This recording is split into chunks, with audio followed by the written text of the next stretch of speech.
Countess पौला, सामाजिक गर्व, चेतना का जागरण और आंतरिक पुनर्निर्माण। काउंटेस पौला की आत्मकथा, जो स्वर्ग और नरक के दूसरे भाग में प्रस्तुत की गई है, सामाजिक गर्व, स्थिति के भ्रम और बाहरी रूपों से निर्मित पहचान के प्रभाव पर गहन विचार प्रदान करती है। उनकी कहानी स्पष्ट रूप से दिखाती है कि मृत्यु तुरंत जीवन में बने मनोवैज्ञानिक स्थितियों को समाप्त नहीं करती, बल्कि उन्हें चेतना के लिए अधिक स्पष्टता के साथ प्रकट करती है। काउंटेस पौला पूरी बौद्धिक स्पष्टता और अपनी पहचान की चेतना के साथ प्रकट होती हैं, लेकिन यह महसूस करते हुए गहराई से प्रभावित होती हैं कि उनके द्वारा परिभाषित किए गए शीर्षक, विशेषाधिकार और सामाजिक भेदभाव का आध्यात्मिक स्तर पर कोई वास्तविक मूल्य नहीं है। यह झटका कोई बाहरी दंड नहीं है, बल्कि उस छवि और वास्तविकता के बीच के टकराव का प्रत्यक्ष परिणाम है जो उन्होंने अपने बारे में बनाई थी।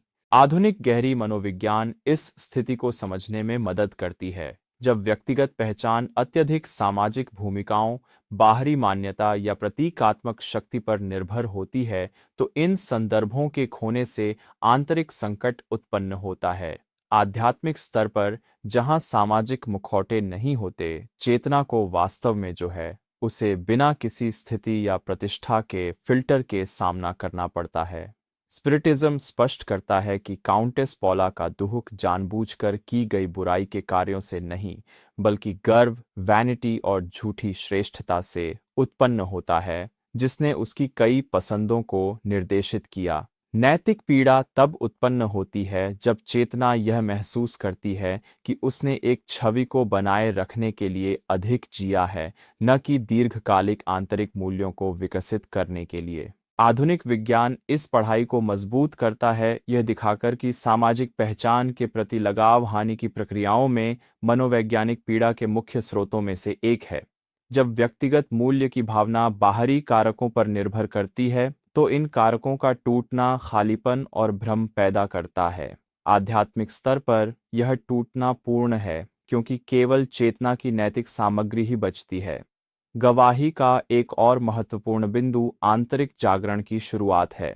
काउंटेस पौला न तो विद्रोह में है और न ही पूर्ण इनकार में। वह पीड़ित हैं, लेकिन समझना शुरू करती हैं कि उनकी वर्तमान स्थिति बाहरी रूप, गर्व और सामाजिक तुलना पर आधारित विकल्पों का स्वाभाविक परिणाम है। यह पहचान, हालांकि दर्दनाक है, परिवर्तन के लिए वास्तविक पहला कदम दर्शाती है। स्पिरिटिज्म इस रिलेटो के साथ दिखाता है कि आध्यात्मिक दुख की एक शैक्षिक भूमिका होती है। यह अपमानित नहीं करता, बल्कि प्रकट करता है। यह नष्ट नहीं करता, बल्कि आंतरिक पुनर्निर्माण के लिए आमंत्रित करता है। जैसे जैसे चेतना भ्रांतियों को छोड़ती है और सीखने को स्वीकार करती है, दुख की तीव्रता कम हो जाती है और नैतिक प्रगति के लिए स्थान बनता है। काउंटेस पाउला का अनुभव भी सिखाता है कि मानव का असली मूल्य शीर्षकों, धन या स्थिति में नहीं है, बल्कि उसके भावनाओं, विचारों और दृष्टिकोण की अंतरंग गुणवत्ता में है। जो कुछ भी बाहरी है, वह मृत्यु के साथ खो जाता है। केवल वही जो चेतना में समाहित हुआ है, वह बना रहता है। यह गवाही विशेष रूप से एक समाज में प्रासंगिक है जो अभी भी स्थिति, छवि और सामाजिक मान्यता द्वारा मजबूत रूप से संचालित है। ये हमें सोचने के लिए आमंत्रित करता है कि हम अपनी पहचान और व्यक्तिगत मूल्य को कहाँ रख रहे हैं। जो कुछ है या जो दिखता है, उसके आधार पर निर्माण करना हमेशा नाजुक होता है। जो कुछ है, नैतिक रूप से उसके आधार पर निर्माण करना स्थायी होता है। काउंटेस पौला हमें सिखाती हैं कि असली शान सामाजिक नहीं, बल्कि नैतिक होती है, और यह कि भले ही जागरूकता का अनुभव दर्दनाक हो, यह कभी व्यर्थ नहीं होता। हमेशा सीखने, भ्रांतियों से अलग होने और सच की अधिक ठोस नींव पर चेतना को पुनर्निर्माण करने के लिए रास्ता खुला होता है।